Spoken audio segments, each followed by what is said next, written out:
panel discussion. I mean, we obviously cannot talk on behalf of our Prime Minister. There seems to have as a similar leader than all the other countries, but when they talk about the fact that he's a puppet of Putin, I think it's really funny to make a comparison with the recent visit to the United States and a very successful meeting between President Trump and Prime Minister Orban. Because when we got back, I was also part of the delegation. When we got home, all the media were saying that Orban sold our country to the US. So it's really make up your mind: are we selling our souls to China now, the US now, or Russia, or what if? Making sure that connectivity is based on our foreign policy, so that means that we have relations with the Turkic states, we have relations with the global south, we have relations with North America, with China, with Russia, on certain topics that are crucial for the Hungarian nation. I think that's a good strategy. And when it comes to Magyar Péter, I don't know who is behind him. I'm not really following his backing. What I can see is that his party has been elected to the European Parliament, and they are fully in line with everything that von der Leyen is doing and saying on the international front. I don't know if that's true from the real perspective as well. I mean, I have been only following that debates, and also they already have some spots in local offices in the Budapest City Council, for example, and they are totally doing the same leftist agenda that they are claiming. So I think it's an interesting fact that he portrays himself as a right-wing person. But I do want to say that Hungarian society is very homogeneous in this sense. Like, we are very conservative, and I think it's similar in a Central European region in general. And there was something about the real leaders, but we can talk about it later because I didn't really understand the third question. I'm sorry about that. And the last question for the gentleman is, Can I just quickly comment on the actually, well, first of all, my name is Lina Schmich, and I'm Director General for International Affairs at the Ludovika University of Public Service, and I'm the co-organizer of the conference. I would like to just very quickly comment on the I would say Hungarian government, just to I think explain one thing.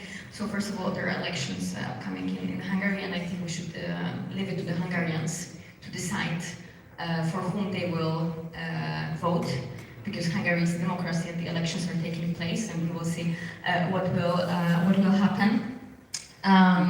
And just your comment regarding the authoritarian, the so-called authoritarian regime. Actually, the Polish situation was quite similar before the latest elections, when Prime Minister was able to create a governing coalition. Before the elections, our law and justice government was always being accused of not being in compliance with the rule of law and actually being, the puppets, or I don't know, right-wing, fascist. I don't know, however it was being called. But then when the Prime Minister Tusk came back into power, everything was fine, everything was resolved, and finally we were in compliance with all of the EU regulations. So I would not go into this agenda because I think it's just it's internal Hungarian politics, and we would like to hear this one last question because we are running out of time.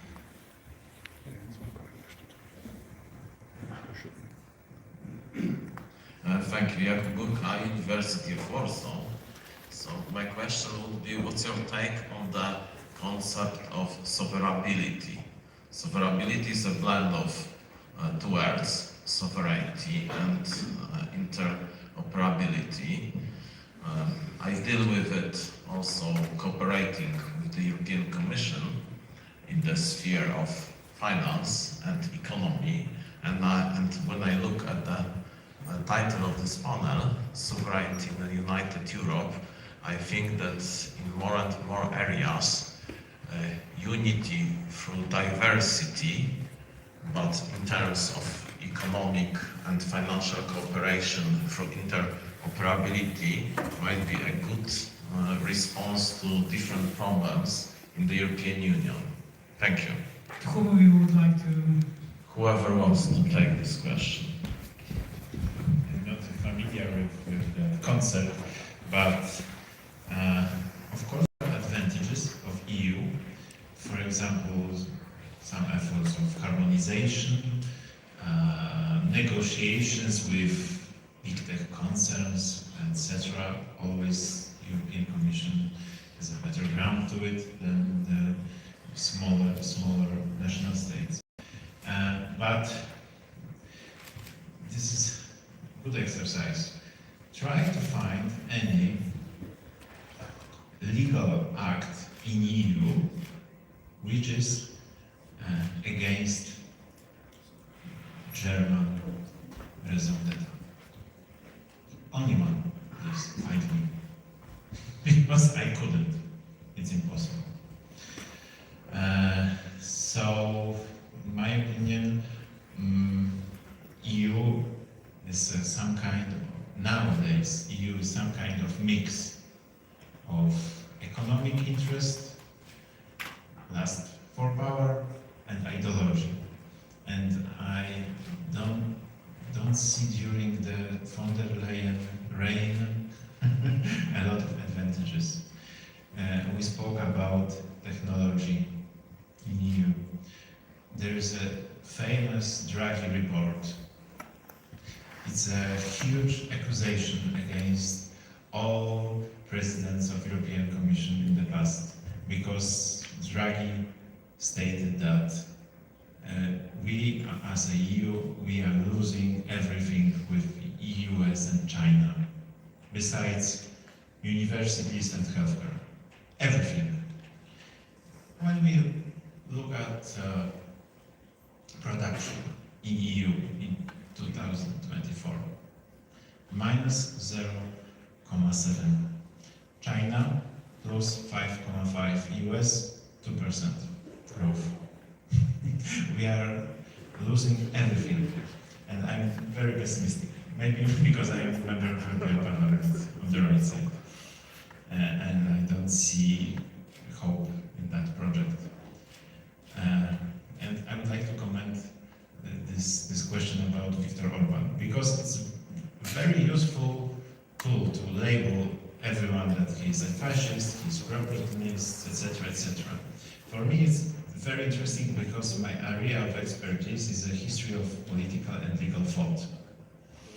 And after I was elected to the European Parliament, I acknowledged that I'm also the fascist. The leftists said so during the negotiations. We are extreme right, we should be, they should create cordon sanitaire. For me, it was a very interesting experience, you know, because I was thinking that I'm rather conservative or classic liberal, but something new. And every state has its own geopolitical factors. Hungary has its own, Poland has its own. And if we look on the map, the Hungary has the Carpathian Mountains, and far, far away there is Russia. So they have different objectives. And Viktor Orban created different kind of politics. But it's not the same that he's pro-Putinist, not for me. I disagree with him, but it's one of possible attempts to find their own way in European politics. And it's valid for me, but telling such things that he's pro-Putinist, it's not true. Simply it's not true.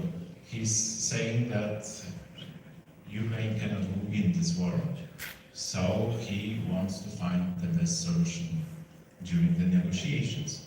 We are against it in Poland because we believe different things, because we are in the very huge playing field between Warsaw and Moscow, and Belarus is on this path. And our mindset is different. And this is very simple geopolitical struggle. Thank you for that, and Andrzej, you wanted to comment. Oh, thank you. I just wanted to refer to the last question because I have heard the term that is very familiar to me, the interoperability. That's in a sense, this is a military term. And what it means the ability to use the same equipment or use different equipments by two armies, but cooperate on the battlefield. And how it is achieved? It does not mean that the army has to give away its sovereignty or its rule of command. But all it takes is, for example, standardization of the calibers or the interfaces between the electronic systems. And if we use that analogy, then I'm sure there is an analogy to kind of creating an economic NATO as opposed to going deeper and deeper into the EU that is becoming more, let's say, ideological than economic and more kind of burdensome than supportive. And that's how the NATO is organized. Every company. Today that is the case. Maybe not in all the components, but in many components it is possible to use each other's weapons or weapon systems or cooperate between the different weapon systems. So that's why I believe it is also possible to cooperate between the different economic systems and different legal systems in a similar way. So maybe kind of an economic NATO or legal NATO is the way forward. Yes, last words. Dr. Bocheński told us something about the European Parliament. I would like to say a few words about it. It was very symbolic last month. Remember, from the Polish and Hungarian point of view, very important parliamentary sitting when there was a request to waive the immunity of Peter Magyar, and our Polish member of parliament, Mr. Kamiński and Wąsik, I'm not sure if Obajtek was there as well. There was a request of immunity. In the same day, there was the request to waive the immunity of Ilira Salis. I think his name is the Italian member of Antifa. She was accused to murder the guy in Hungary, right? She was catched and yes, he had the strong metal pipe and beat some people on the street. And the verdict of the European Parliament was very symbolic because they waived the immunity of our members of parliament from Poland, which very political motivated accusation. But in fact, they refused to reject the Peter Magyar immunity. There was a criminal charge concerning the... He stole a phone and threw it in the water, and also he was making claims against certain politicians. And we also had another story like that. And in the other they dismissed they refused to waive the immunity of the lady. The far leftist activist Ilira Salis, she couldn't be accused for trying to kill people, right? So this is something. So I also wrote it down. So this means that Peter Magyar was also accused by defamation, but this means that they are not even able to be charged, like not even able to be discussed in the national government. And this is also kind of the question that you asked, like how far is the European institutions and the citizens, like very far, very far. So I think I thought that 1.5 hours is a long time, but I have a feeling that we could discuss it a bit longer than that. And I'm very grateful for our panelists, Tobiasz Bocheński, Noemi Palfaldi, Bartosz Lewandowski, and Andrzej Kęskok. Thank you very much, and we will take a family.